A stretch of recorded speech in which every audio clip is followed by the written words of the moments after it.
Well, the parents of a man shot and killed by police in Denton believe video shows their son in the middle of a mental health crisis. Tarver's family pushed back today at the police perspective of that January shooting.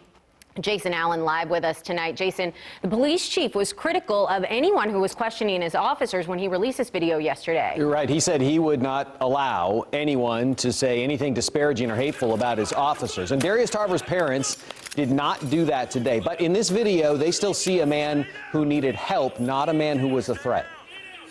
Denton's police chief described this video as showing a man who a neighbor and a roommate were afraid of, a man who was ignoring police commands, a man whose eye movements indicated he was about to do something. Last time, drop it now. Tarver's father believes it shows a young man not about to attack, but who needed help. He wasn't being violent when he was attacked, when he was tased, and they assumed that he was going to move. Who has that type of, mentality? I know exactly what you're going to do. Tarver's father and mother and an attorney spoke about the video Friday, which they had been asking police to release for weeks. They believe officers could have done more to de-escalate the situation before deploying a taser on the 23-year-old. And after that, while Tarver was on the ground for about 25 seconds, they believe there was another opportunity to safely control their son before he got up and was then fatally shot.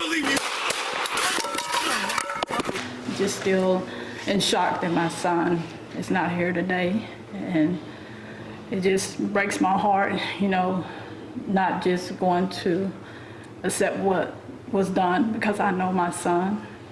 They believe DJ Tarver was having a mental health crisis. There's no family history of that. Police have offered no evidence to back their suggestion he was possibly on a drug, like PCP. But the family does not believe either situation should make a difference in the way law enforcement handled it. Only deadly weapon that he had, they had already gotten a hold of and removed from him. He knew that he was armed with, at best, a flimsy frying pan.